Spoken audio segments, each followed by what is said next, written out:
Did you know that up to 80% of cosmetic products fail within their first year? But here's the thing, it's not usually because the product is bad. It's because the founders skip this crucial part, which is market research. If you're here, you have probably an amazing idea for a cosmetic product. But the million-dollar question is, will other people buy it?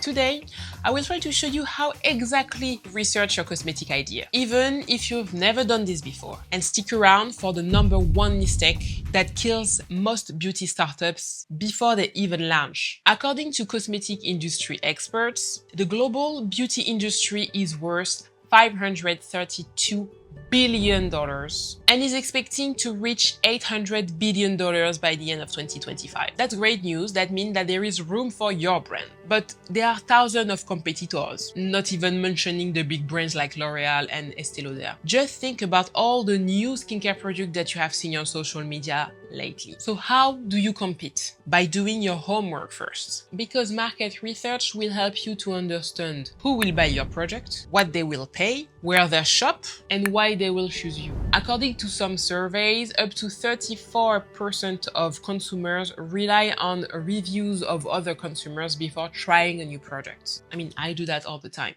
Let's try to understand the numbers. Numbers are really important when you're doing your market research. The beauty industry roughly breaks down as skincare 40%, makeup 20%, hair care 22%, fragrance 11%, and others the remaining 7%. So an example of a calculation. Let's say there is 1 million people in your city. 60% are women, so in 600,000 individuals. 30% are your age, so 180,000. 10% will care about your product, so 80,000 potential consumers. So if 1% buy your product, and this 180% buy $30 worth of your product, that's already $5,400. And if they buy 4 times a year, which is quite reasonable, you've made $21,600. That's just hypothetical numbers, but you can see how it can easily scale up. And always keep in mind success story. For example, Glossier, that started small and became a $1 billion brand. Everyone starts somewhere. So you need to know your customer. Pop quiz. Who buy the most skincare products? A. Teenagers. B. 20-something individuals. C. Individual between 30 to 40 years old. Or 50 and plus. If you guessed C, you're right. And we can also see that skincare product customers are younger and younger. What you need to create is your ideal customers. For example, the persona could be Sarah, 32 years old, working in marketing with an income of $65,000 per year. What is your skin type? For example, combination.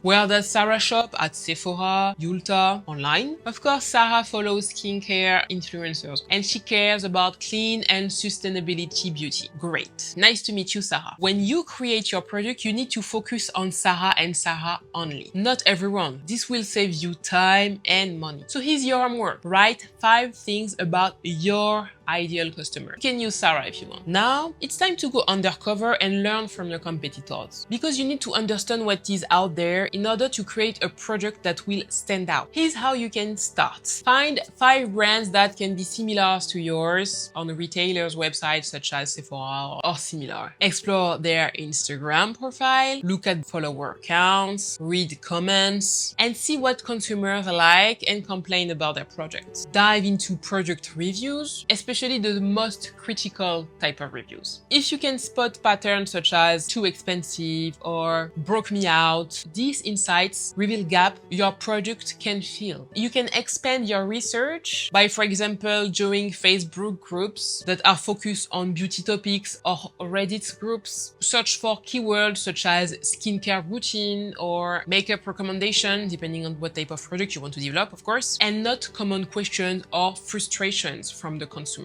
If you have a bit of following, you can run Instagram polls, for example. Ask about their concerns, their preferences, and pre-response. You can always gather honest feedbacks from your family or friends. And with all of that, create a spreadsheet to track brands, prices, questions, concerns, ingredients, complaints of the customers. This will become your roadmap to create your product. Now that you know your competitors, it's time to tap into the power of digital platforms and trends in order to understand what is hot and what is next. So for example, you can explore via the Google Trends website. Check if your product category is something that is trending in searches, if it's gaining popularity or not. On TikTok, search for categories by filtering by the most viewed videos, save the top posts, the most liked comments, and not trending hashtags. As you may know, viral beauty trends can launch brands overnight. Same on Instagram, find hashtags to discover what influencers and consumers are talking about right now. You can also use Pinterest, that apparently often predicts beauty trends 6 months ahead. Sustainability is a growing priority. The majority of the shoppers now